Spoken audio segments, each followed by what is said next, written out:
So hello everyone, Hello. welcome at DXOMARK in one of our R&D labs here today. I'm Fabien Montaigne, product marketing of our analyzer solution, all our camera lab tools. And I'm here today with Iki, image scientist engineer at DXOMARK. Welcome. Thank you. Hello. So we'll introduce you and guide you through a big presentation about Flare, how is it created, how you can measure it, how you need to take it in account in your daily life for testing or for your application of your camera during around 1 hour with 45 minutes of presentation, something like that. And then we'll leave some more time for a Q&A session. So if you have any question or something that is not clear during the presentation, do not hesitate to share any question within the Q&A section or directly in the group chat, and we'll read them and answer them after the presentation. So let's start today with a small reminder about what is the DXOMARK and what is Analyzer. So Analyzer is the product line of the DXOMARK focused on camera testing tools. So all the equipment you will see today, but also the software and all the automation tools can be provided and part of our product line called Analyzer. It's a modular and comprehensive solution. That means we have hundreds of different tests and charts, and we can, according to your needs, offer you each application and very detailed analysis for your camera or general standard tools. So our solution is fully automated. The software recognizes directly the chart and the region of interest. We have more now than 20 years of expertise in this field. So that means it's pretty convenient for all type of application. But also we target the whole market of camera. If you have a camera, we can help you. So from smartphone, DSLR, security camera, IR, VR headsets, laptops, drone, so many different applications where you can use our tools to do your testing. We have more than 200 solutions installed worldwide, and we upgrade our solution 2 to 3 times a year to keep all the industry, new technology, and new challenges. If you want to discover more about our tools, do not hesitate to go to our brand new website, where you can find a comprehensive catalog of all we can offer. Of course, we also work with custom projects and as a design office. So if you have a specific needs that you feel it's not completed, do not hesitate to contact us. We may have an answer for you already prepared, or we can develop it for you. So do not hesitate to contact us. Thank you for this quick introduction about what is Analyzer. Now we can deep dive in our main focus today, that is Flare. So we'll go through 4 parts. The first one is the easier, I will say, where we will see what is Flare and a little bit understanding where it comes from in the camera module. The second part will be on understanding its impact on computer vision, on the application, but also on the different measurements you will want to do with your camera for computer vision and all the details you need to have in mind when you do this those testing of camera vision systems. Then we'll look at Flare itself, how we can measure it, and how DXOMARK produce some tools. And at the end, we'll end with some example of benchmark comparing different cameras and different design of optics. So let's start with what is Flare. I think all of you have a good idea, or at least a feeling. If it's not the case, I will give it to you right away. So here you have 5 different pictures that have some effect of the flare. So flare is a lot of different artifacts and effects. You can have a ray of light, a ghosting. You can have a varying glare, like a total shift on the full luminance of your camera. It's due to a very strong light source within or out of the field of view that will create those strange effects. In photography and standard camera application, like in smartphone, it can be beautiful, or cinema, it can be beautiful, or something you want to appear in your picture and in your videos. But in computer vision and in system detection, you want to avoid that because you will lose information. And I will come to that later. So if we look at what technically is a flare. So ideally, you have a scene, your camera module, and the image that will be created by the lenses of your device that will create an ideal image. So for example, here, our DXOMARK charts. If now we look at the reality, you will have a different ray of light that will arrive on your sensor. You will have what we call a light leakage. It's a light that will pass by some camera mounting and the big thing that is around your camera, your lenses. You will have scattering within the lenses or around your camera module. And you will have stray light, is wrong reflection that you don't want usually in your camera system within the different optics that will create the ghosting image. So if we look at that, if we get rid of the charts and the scene, we just have this flare pattern on our picture.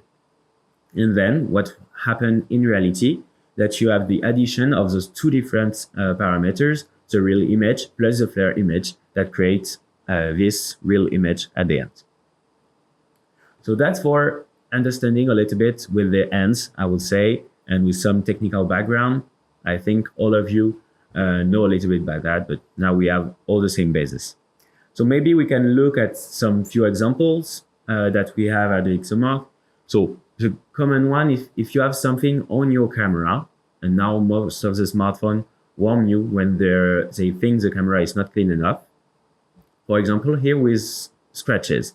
So you have one camera without scratches and one camera with scratches. If you look at the camera without scratches, you see you have the light source of the lamp in the street that's pretty brightful. That creates like a halo effect. But if you look on the scratches one camera, you have this very big stray of light all the way in your image.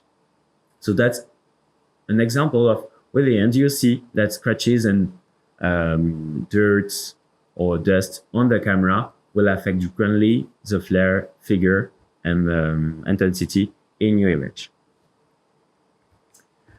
What we have here is a second example with lens coating and design of your camera. So here it's one camera without IR filter and one camera with an IR filter. What you can see in the two pictures is that you have the apparition of a ghosting on the other side of the optical center of the point light source we have on the other side. So that means if you had some coating and lenses to your system, if you don't take care very precisely of how you're choosing it, how you place it, you can create those effects of ghosting flare. So that's a general presentation and visibility about what is flare. So now we can look at the second part of the title of this webinar, that is computer vision system. So very easily, because I think everyone knows this pretty well, what is a computer vision objectives? You have a scene that will be captured by your camera or your system, in your computer vision system.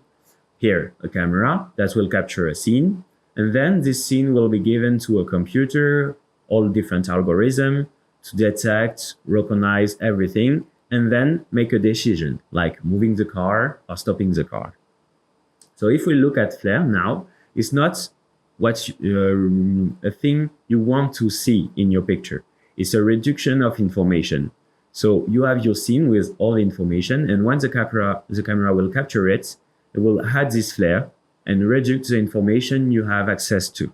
So the computer vision and the action you will take, the computer and the action you will take, can be very impacted by this limitation and lost information that can be meaningful.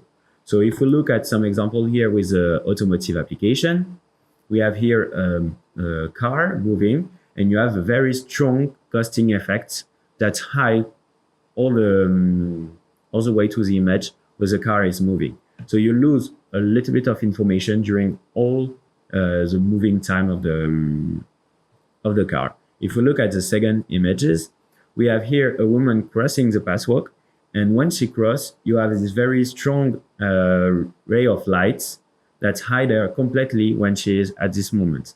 So if the camera tries to detect the person moving at this moment, the camera won't see it. So it's very problematic, especially for object detection, and then for choosing if we need to see if the car needs to start or not. So that's why you need to be very careful when you design a camera and a system about flare, because it will affect directly your application and how you want to use the camera and the system. So now I think you're pretty convinced about you need to measure flare for your application. But it's not the only limitation that the flare will create. For example, if you want to test other parts of the camera, you will need to take care also about flare. So that's, I hand it to you, Iki, if you want to introduce us more about the measurement that needs flare inside this. Yeah, thank you, Fabian, for the introduction. So flare, especially ghosting flare, has a significant impact on the measurement of other image quality KPIs, such as noise. So noise testers usually use a chart with patches that go from bright to dark to measure noise across the sensor's dynamic range. For example, here on the left you have a noise chart. It may have bright patches on the one side and dark patches on the other side. So the problem is where there is ghosting flare due to the reflection of the brightest patches by the lens and the reflection of labs with the dark patches. So as a result, the dark patches get contaminated, so we cannot measure the noise very accurately in this area. The ghosting flare is really a challenging issue when designing noise testing protocol. So to tackle this problem, DXOMARK created a chart. It adjusted the patches layout on the chart to reduce the effect of the flare. So let's have a closer look at this chart. Yes, so this chart covers dynamic range of 120 dB. So it's a very huge dynamic range, thanks to 28 natural density filter. So we put a lot of care into designing this chart, especially how the patches are laid out. If you take a closer look at this chart, you will notice that patches are not arranged in a simple order, like increasing or decreasing luminance. Instead, the bright patches are placed symmetrically around the center of the chart. So this way, any ghosting flare caused by a bright patch can overlap with another bright patch. So dark patches on this chart stay unaffected by the ghosting flare. We also arranged the patches on two rings that to make sure that each one has the same level of vignette. What is great with this chart is that it uses optical natural density filters, so it's very suitable for a thermal chamber test.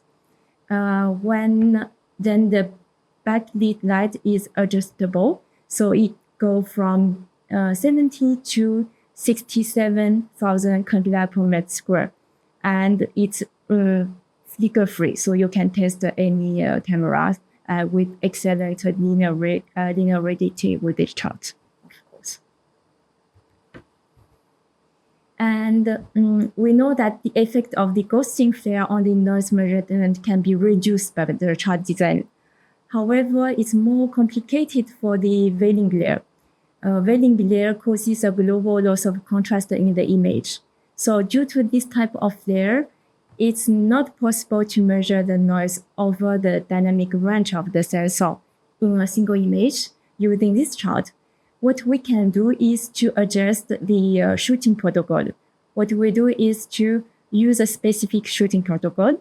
This involves doing multi-exposure with this shot by adjusting the light panel behind the chart in order to cover the entire dynamic range of the sensor. So this chart is particularly effective for measuring noise. However, it generates veiling glare. So multi-exposure method is good, but it's not very representative of a real-life use case. So since the goal is to measure the dynamic with a single image. That's why this chart is not ideal for dynamic range measure. So we design another dedicated dynamic range setup like this. Okay, so behind us. Here is a quick overview of the chart that you can see here. So let's have a closer look at the specification of this chart.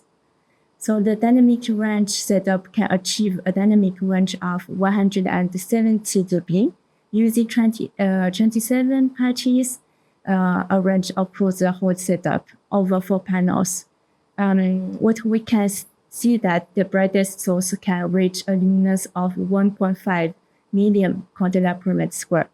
The same thing as HDR noise chart, the patches are arranged in a circular layout.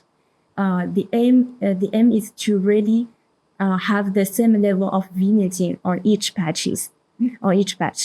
And additionally, there's nothing placed in front of the brightest patches here to avoid the effect of the ghosting flare. The brightest patches are very small because we want to avoid the effect of the veiling glare. And they are positioned very far from the darkest patches to really minimize the impact of veiling glare.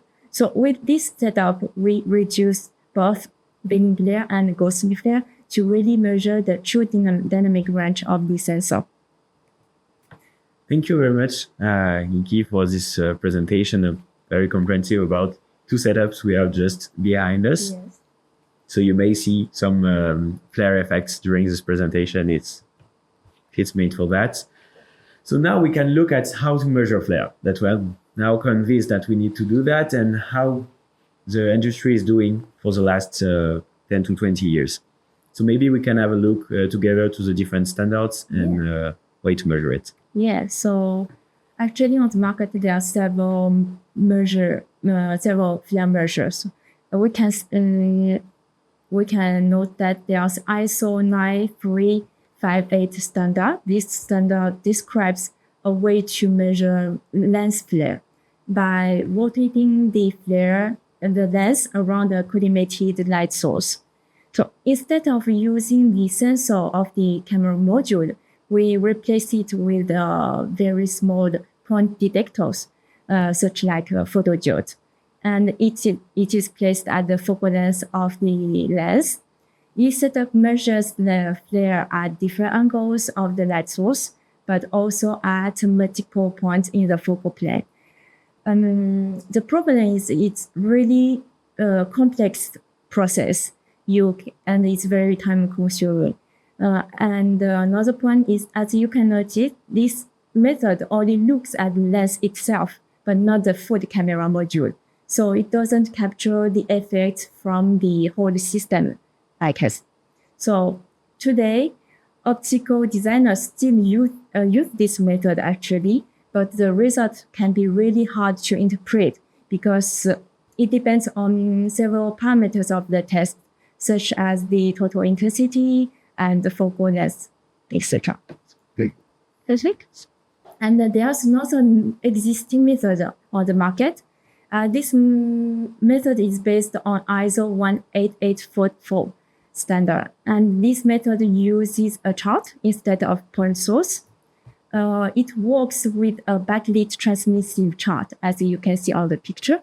We take a single image of it and measure how much contrast is lost due to the flare. So we measure actually the contrast between the white background and the black dots. This method is much simpler than the previous one, of course, but it doesn't really simulate a real-life situation, like when we have a very bright source in the scene. So, and moreover, it doesn't really give any details about the flare pattern itself, actually. Okay, thank you.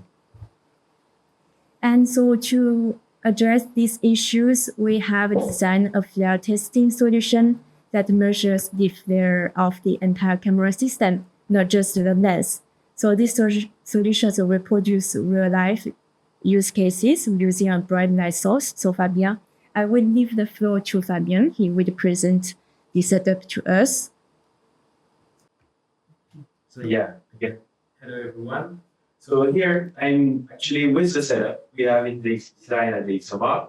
So it looks pretty simple, but it's quite complex. I will explain to you a little bit. So what we look always at the DXOMARK is at the end-use application and how you will see the effect or the thing you want to measure. So here we are looking at flare. So what I have here is a very strong light source collimated at infinity with a pretty wide spectrum in the visible, around the color temperature around 5K Kelvin. So it simulates actually the sun in the lab, collimated at infinity, a very strong small size. And then we'll make it rotated like the first method Ichi presented. And we will measure by each angles the flare map and the flare intensity on the camera. So I have the camera here. It's one camera for one of our partners in US, Leopard Imaging. So it's at the center of the setup, and the arm will just rotate it automatically around it. So we can control it manually to test different positions, but we can also write a Python script to automatize everything, measurements, and capture if we can control the camera. So at DXOMARK, we always request our customer and user to test in different angular direction. So that means here we can move the arm in one direction, and then we can just orient the camera in different position to test vertical, horizontal, and diagonal position. But you can also test whatever axis you want to test.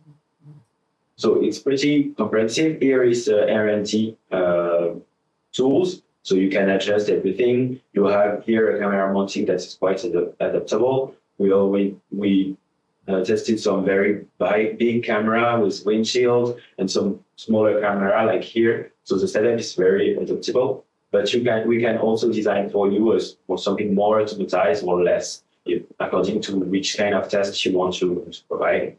But this is our main tool that we use here at DXOMARK. So I think it's pretty everything for you to see right now on the setup. So now maybe we can go back to the presentation and see the live stream actually of this camera in direct and show you a little bit how you can automatize it. So here you can see on your computer the live stream of the camera. So now we'll moving the light source. So you see it's going out the field of view, and then it will come back in. So you see the color effects and the very strong ghosting flare also here. So now you see a little bit how the measurement will be made. It's of course done in the completely black environment to only see the figure of flare and not something in the background. So now we can have a look. Actually, this is a visible light source, but we have also other light source in other spectrum. So for example, near infrared camera, we have near infrared light source that is collimated at infinity, same problematic, almost the same setup. You just have to switch the light source. It's very easy to unplug it and put in your camera. Why do we use, or you guys using camera in infrared? Is because it's invisible to human eyes and it enhances the performance of the camera, especially during nighttime or bad weather. So usually the two main wavelengths used in IR spectrum are 850 or 940 nanometers. So we have two different light sources as these two wavelengths. So that's it for the setup. So now maybe we can have a look to the measurements and the software. Yes. Yes, for the measurement, the idea is to use the sensor of the camera as a luxmeter to measure the amount of flare reaching the sensor. So the measurement is done using raw images because we really want to measure the flare as an optical phenomenon without taking account any processing effect from the IS clip. If you look at the formula, so the metric is defined as a ratio between the illuminance created by the flare on the sensor, yes, and the illuminance of the source. The higher the value, the more flare is observed in the image. The metric is designed by DXOMARK. Now it is integrated in the IEEE P2020 Automotive Image Quality Standards, and I think it is under review currently to be integrated in ISO standards as well. And for the output, the flare intensity can be computed for each point of the image. And that means we will have a flare intensity map for one image. This map can be generated by our software. So we can compute a flare intensity map for each angle of the light source. Here, there are two examples, one with the source in the field of view of the device. The second one is with the source out of field of view of the device. So let's have a look at these maps. So this map is associated with the color bar. You can see red, yellow, and green colors indicates high level of flares in the image. And while blue and purple represent very slight or no flare in the image. So the flare intensity map is a really good visualization tool. It allows to identify different types of flare. It helps to distinguish whether the flare appears as a wedding glare or halo or even ghosting flare in the image. So we would like also to compare flare between different devices. That is why we introduced two key metrics called average and maximum flare intensity. Average flare intensity helps to understand and to have a global idea of the flare distribution in the image. And the concept of maximum of flare intensity is used to assess the worst performance of the optics. So it corresponds to the greatest illuminance found on the sensor.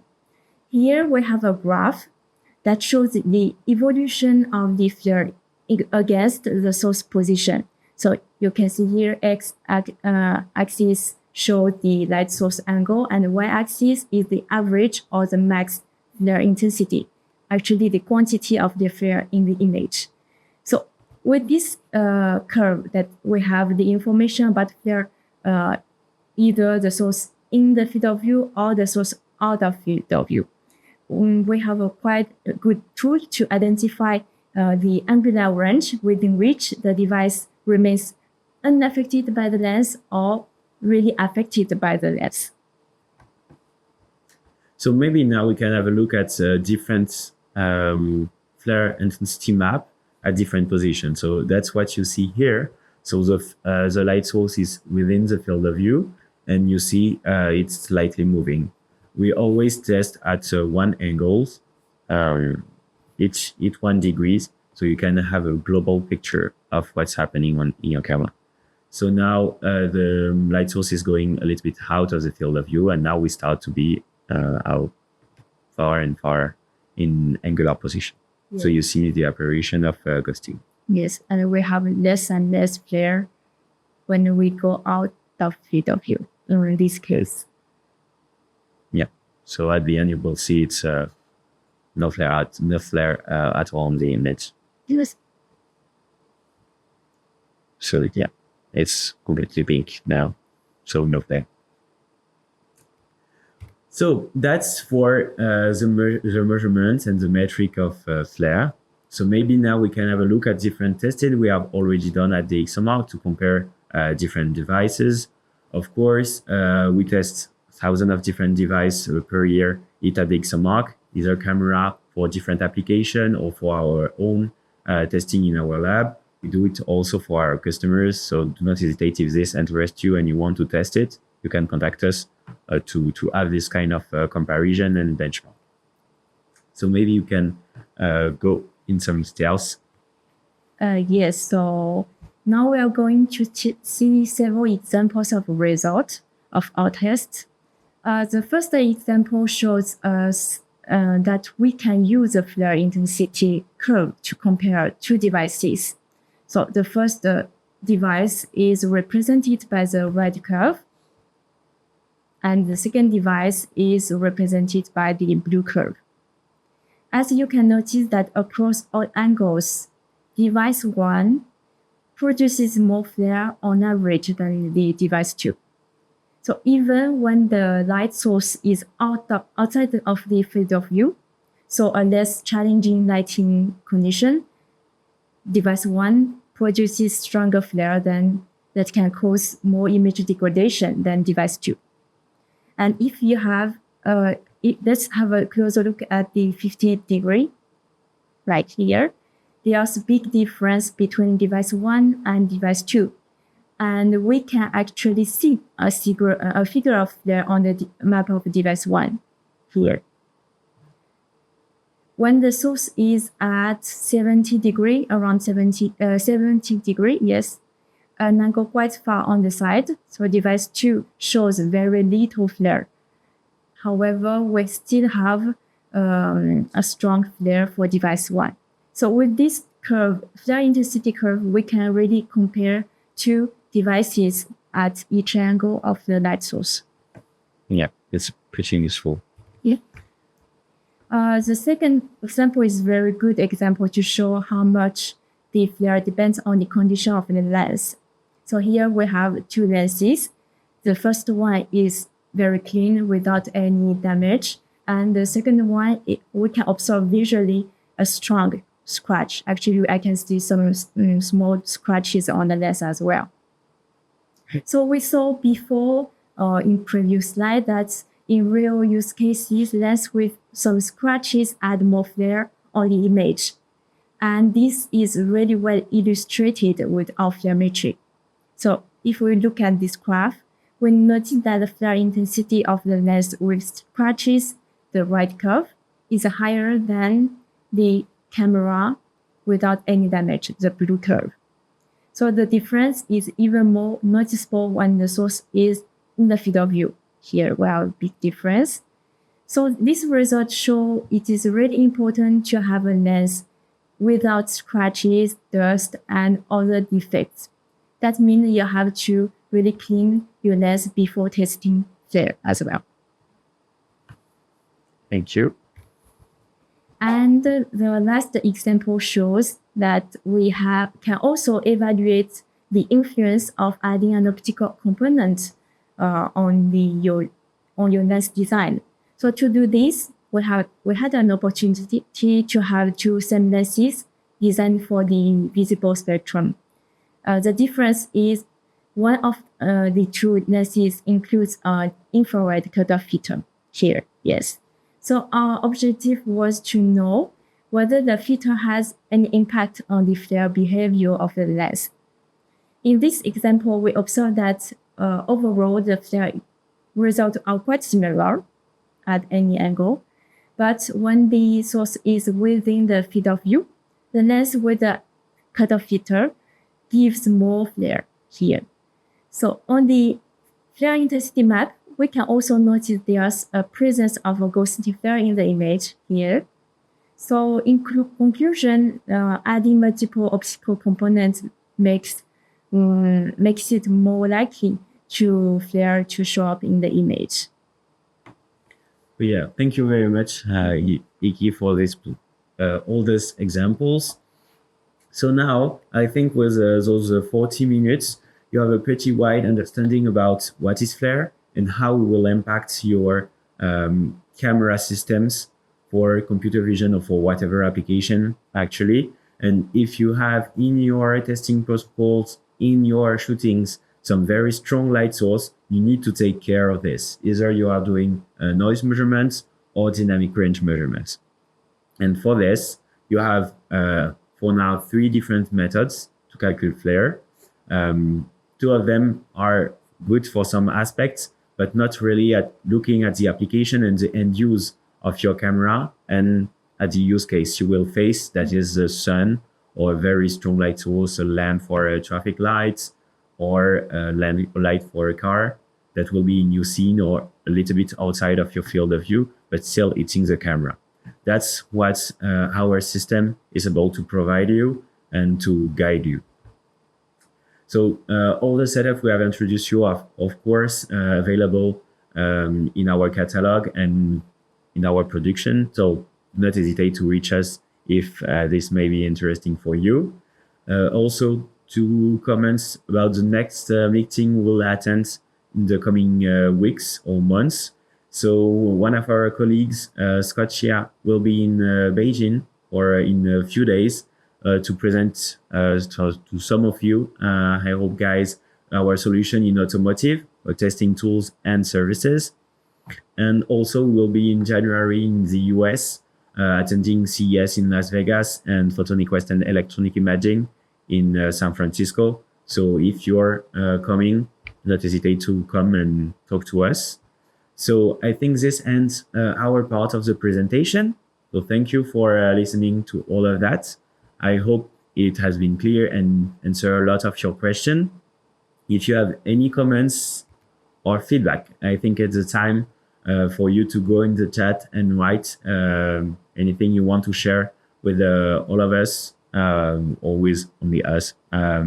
We'll answer in a short minute. Maybe we'll take a small break for you to take time to write your question, and we will be waiting for it. So thank you again. We have already 2 questions in the chat and more in the Q&A part.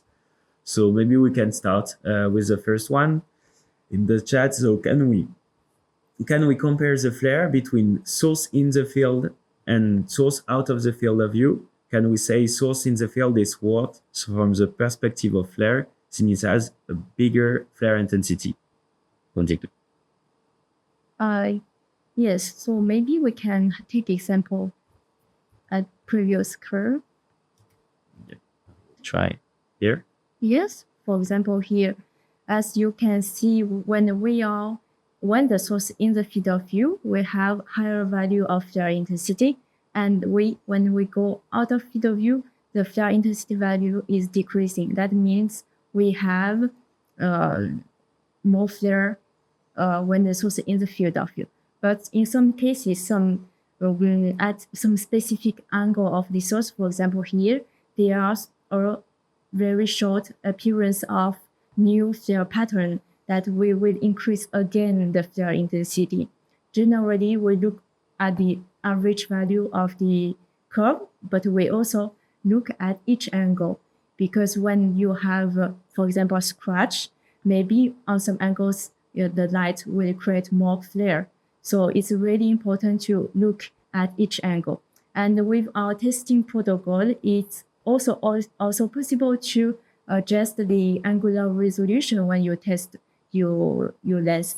For example, you can use 10 when you do have any time you can use 10 degree, a step of 10 degree. But if you really want to assess accurately your flare pattern, you can test 1 degree. For example. Yeah. So in the field of view, you will have the appearance of veiling glare and halo. So that might also increase the value of flare intensity. Yes.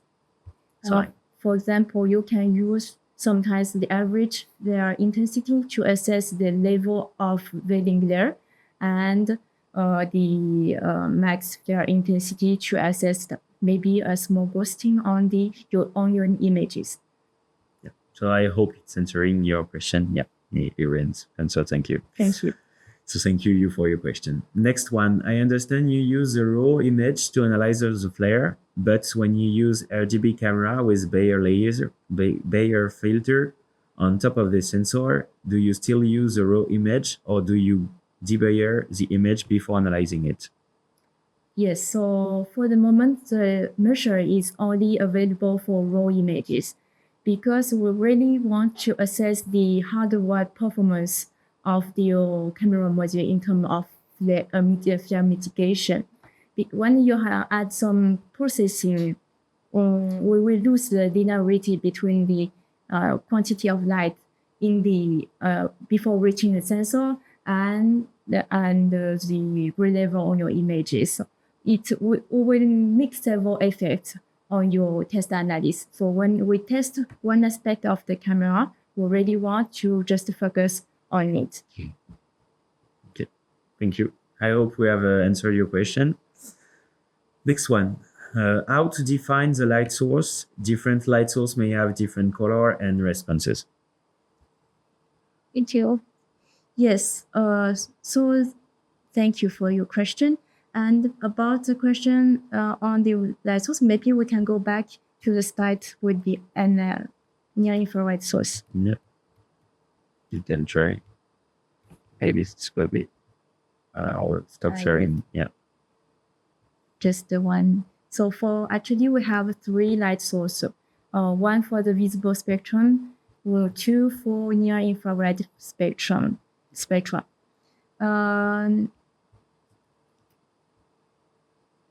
I don't know.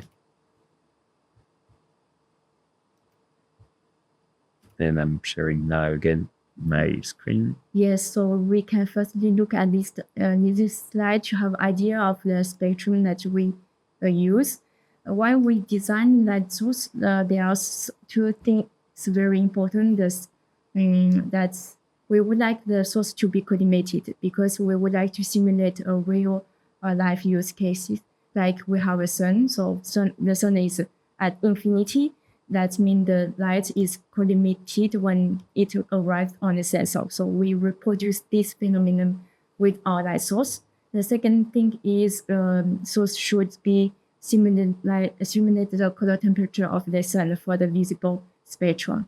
And for the moment, there's more and more camera used in video surveillance, automotive, that performance in near infrared area. So we added 2 more sources like that. And actually we use them for our testing. We can see their performance under different spectra. Maybe we can show again the last example about the yes. Oh, I'm sorry. Do you want to see the animation again? Yes. Also, depending on your application, you will choose whatever light source and color temperature you want to slide. To analyze, yes. So I think try to work with. God.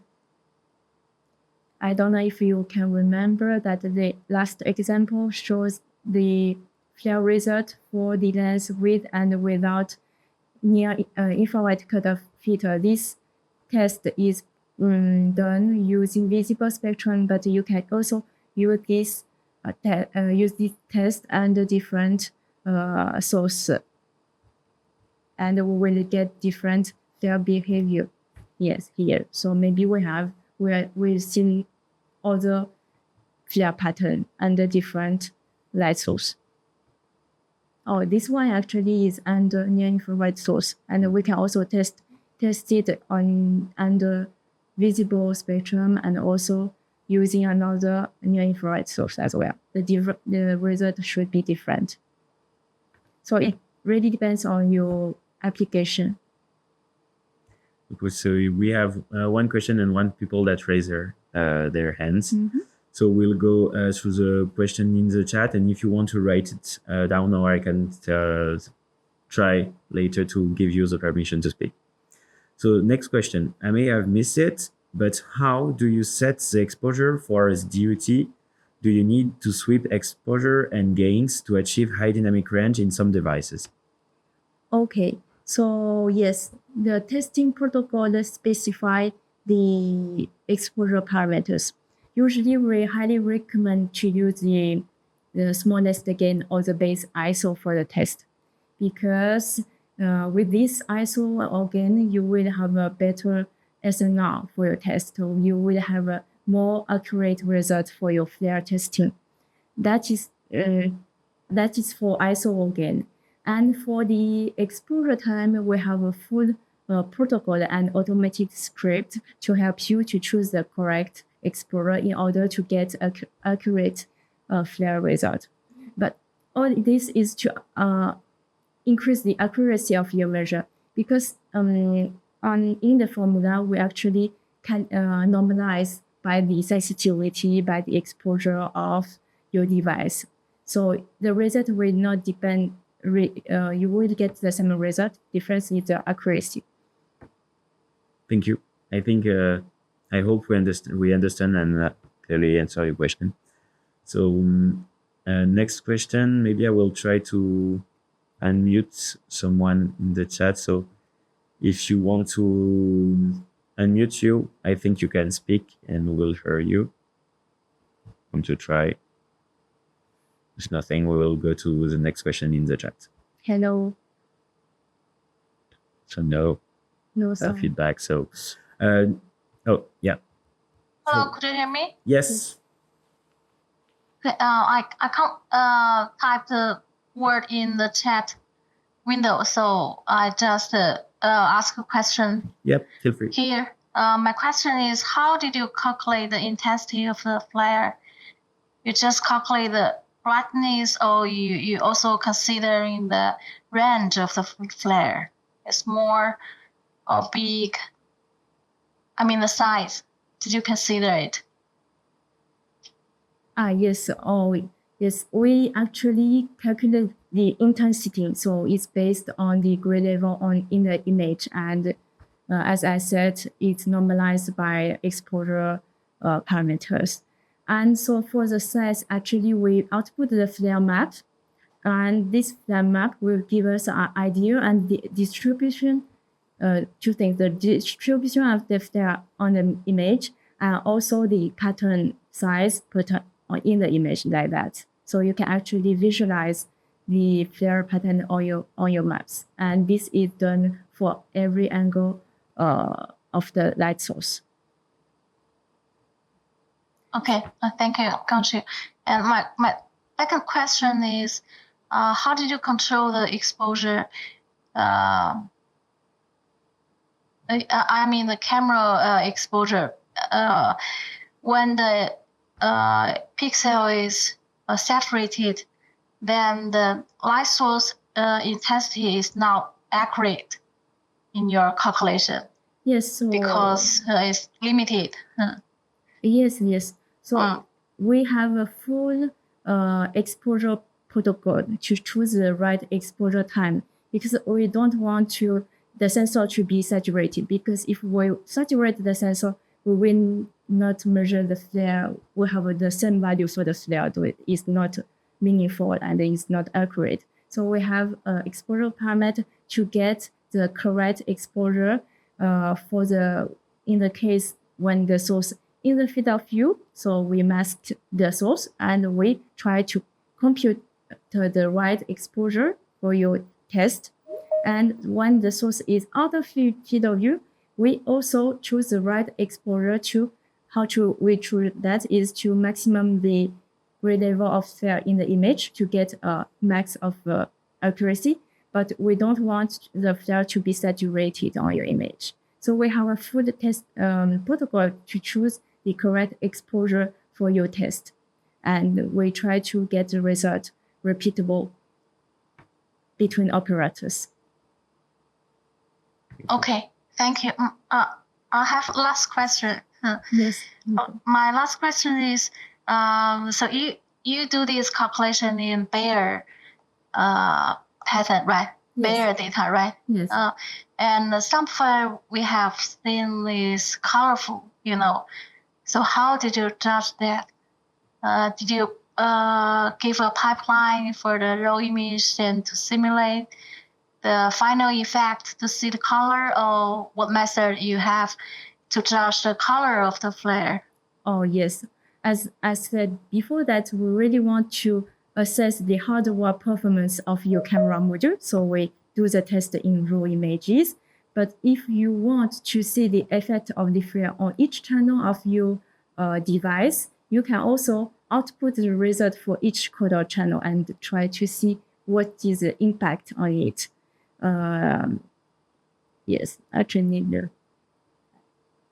So that means you have 3 color channel result, right? yes, we have output for each color channel, and we have output for the white channel, so the luminous channel. Okay, thanks a lot. No problem. Thank you for your question. Thank you very much. So we have other one in the chat. So people are asking, so different sensor, different sensibility, how the DXOMARK considers a relationship between darkroom and real world. Different sensor, different sensibility.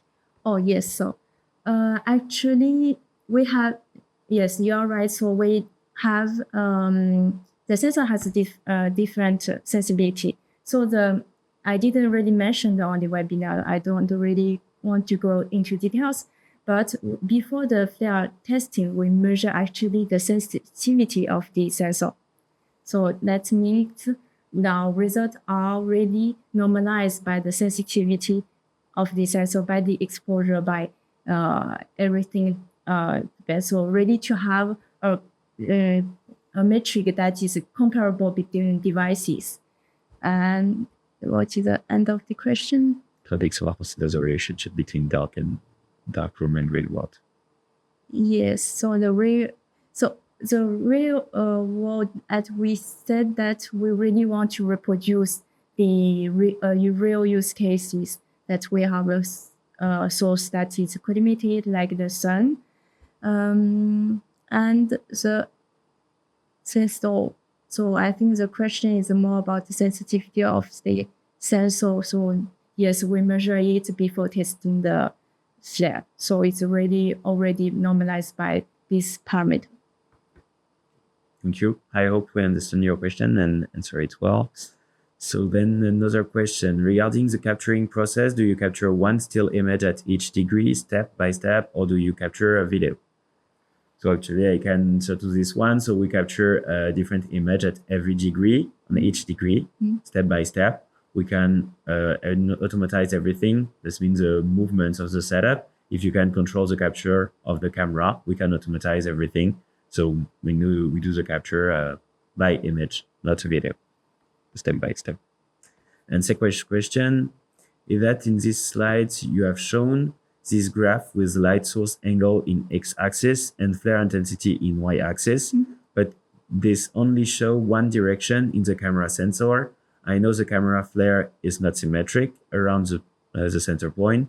So in vertical direction, the flare is different from horizontal direction. Is there a method to show the flare in different direction? Do you just plot another graph in another direction, or can you plot somehow some 2D map and to show all field points flare? Oh, yes, actually, you're right. The flare, it depends on the direction of the lens. We actually can rotate the camera in different angular position. So in our protocol, internally, we always test at least 3 directions. So horizontal, vertical, and diagonal. We can do also whatever direction. We usually do test those 3 ones. Yes. And we plot them in a graph. But you're correct. We can do some kind of 3D map, but as we have only 2 to 3 direction, the map is not will not be 100% accurate. Yes. So it's easier to have graphs. Yes, so it's easier to have graphs. As you can see on the slide, we already give result for 0 to 90 degree, but you can also go more far. For example, from minus 90 to plus 90, and you can also superimpose the 3 direction, vertical, diagonal, and horizontal, and you can compare between different directions. So it's really a protocol that you can customize. Thank you. I hope we answer your question. So we have one last. So do you have any protocol for judging what is acceptable level of flare intensity for example, ghosting or veiling blur par DVT. I think this one question is the tolerance is really depends on the application that you use.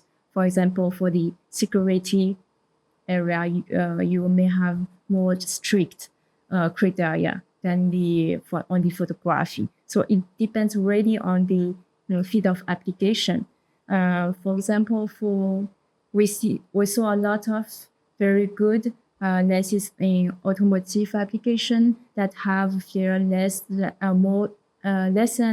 minus 30 dB. So it really means that we have good flare behavior on these devices. So it depends on the application that you use.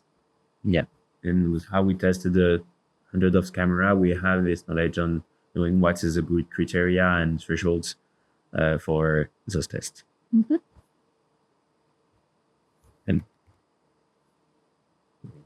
thank you for your question and for attending this webinar.